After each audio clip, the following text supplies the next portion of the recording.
আমি ডক্টর মারুফুল ইসলাম, যুগ্ম পরিচালক ও সহযোগী অধ্যাপক, জাতীয় বার্নপ্লাস্টিক সার্জারি ইনস্টিটিউট। অ্যাকচুয়ালি আমি এই ভিডিওটা আপডেট দিতে অনেকটা বাধ্য হয়ে দিচ্ছি। সেটা হলো যে আমাদের, আপনারা জানেন যে একটা মর্মান্তিক বিমান দুর্ঘটনা হয়ে অনেক বাচ্চা, মাইলস্টোন স্কুলের বাচ্চারা আহত এবং নিহত হয়েছে। তো আমাদের এখানে এই মুহূর্তে জাতীয় প্লাস্টিক সার্জারিতে 51 জন বাচ্চা ভর্তি আছে। একজন আমরা ব্রড ডেট পেয়েছি। আর অন্যান্য পেশেন্টদের ব্যাপারে অনেকে আছে ইনহেলেশন, মানে ম্যাক্সিমাম ইনহেলেশন ইনজুরি এবং প্রচুর পরিমাণে বার্ন তারা।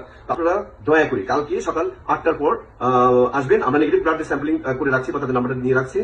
আমাদের বড় জোর 30 বা 40 ব্যাগ রক্ত লাগবে। আমরা সেটা কালকে লাগলে 30-40 ব্যাগ লাগতে পারে, সেটা আমরা কালকে সকাল 8টার পর তাদের ফ্রেশ ব্লাড দিব। আমরা এখন আমরা হাজার হাজার এখানে এত বেশি মানুষের ভিড় হয়েছে যে আমাদের ট্রিটমেন্ট দেওয়ার জন্য কিন্তু এটা একটা অনেক কঠিন দিক। এই জন্য আমি অনুরোধ করবো, সবিনয় অনুরোধ করবো, কোনো রাজনৈতিক নেতৃবৃন্দ বলেন, অথবা উচ্চপদস্থ কোনো কর্মকর্তা কর্মচারী বলেন, অথবা ছাত্র প্রতিনিধি বলেন, অথবা যারা আমাদেরকে অত্যন্ত ভালোবাসেন, এই ভালোবাসার দাবি নিয়েই বলছি, বা বাচ্চাদের প্রতি যারা ভালোবাসা, এই ভালোবাসার দাবি নিয়ে বলছি, আপনারা দয়া করে হসপিটাল থেকে দূর থেকে খোঁজ খবর রাখুন, কিন্তু হসপিটালে আসেন না। তাহলে এটা খুবই, মানে ট্রিটমেন্টের জন্য অনেক সমস্যাই হচ্ছে।